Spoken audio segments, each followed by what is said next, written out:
Peraturan tertulis biasanya misalnya tertulis ya, ada peraturan misalnya di sekolah itu ada kesepakatan piket ya, jadi yang piket harus datang lebih awal, menggunakan seragam ya, terus menggunakan sepatu, itu termasuk peraturan yang tertulis. Nah, yang tidak tertulis misalnya kalian harus menjaga ketertiban, terus saling rukun dengan teman-temanmu, tidak membeda-bedakan teman, itu kan peraturan yang tidak diatur, tidak ditulis dalam sekolah, tapi itu peraturan yang sudah melekat ya.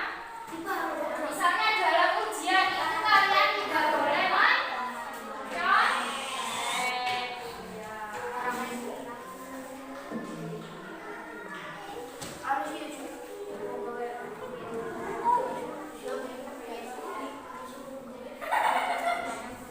Perbedaan antara peraturan tertulis dan tidak tertulis.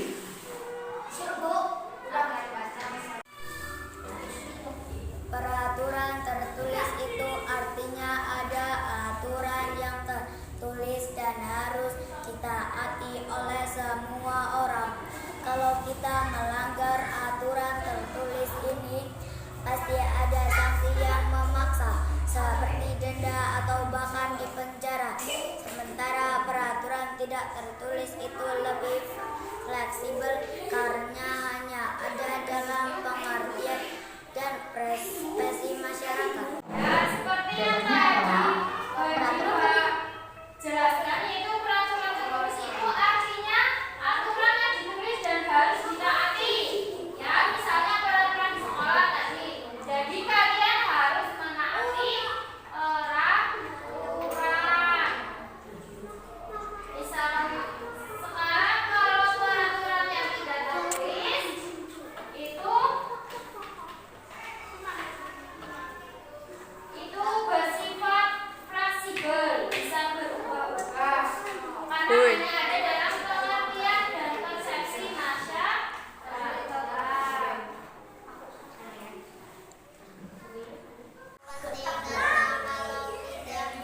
mematuhi aturan, maka kita tidak menghargai orang lain yang membuat aturan tersebut. Kita juga bisa terkena sanksi dan denda jika melanggar peraturan. Oleh karena itu, mematuhi peraturan membuat kita menjadi manusia yang lebih tertib dan baik. Kenapa kita harus mematuhi peraturan tadi? Itu karena peraturan itu penting. karena kalau kita tidak mematuhi peraturan bisa di penjara misalnya, ya kan? Dan kita juga tidak menghargai orang lain. Memang tidak dihargai. Terus apa manfaatnya kalau kita menaati peraturan? Kita menjadi manusia yang lebih tertib dan lebih baik. Ya. Maka heboh, kita juga harus memiliki SIM. Seumuran kalian sampai SMP, SMA itu belum boleh menggunakan motor karena belum cukup umur.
harus dilakukan apa?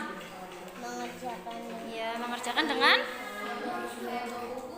Terus, apa akibatnya ketika kalian mencontek? kita akan mendapatkan teguran atau sanksi.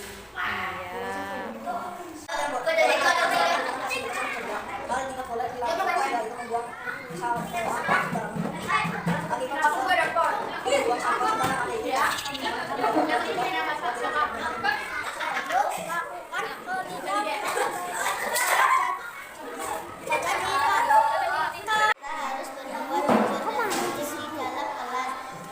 Hal yang tidak boleh dilakukan ketika melakukan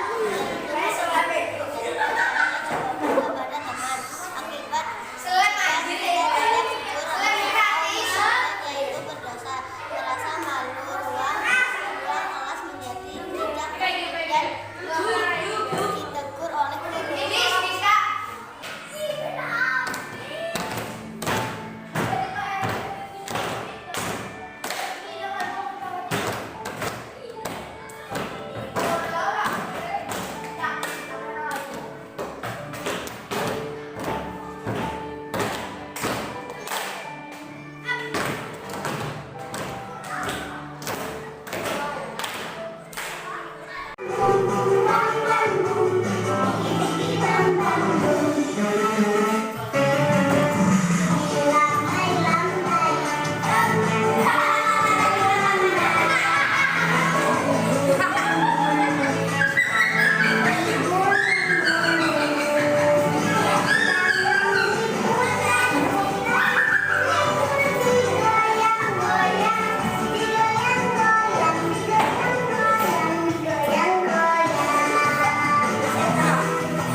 Utas Kelas Sungguh Tidak suka naik-naik karena basic naik gitu ya, tapi harus naik nilai ya. bagus.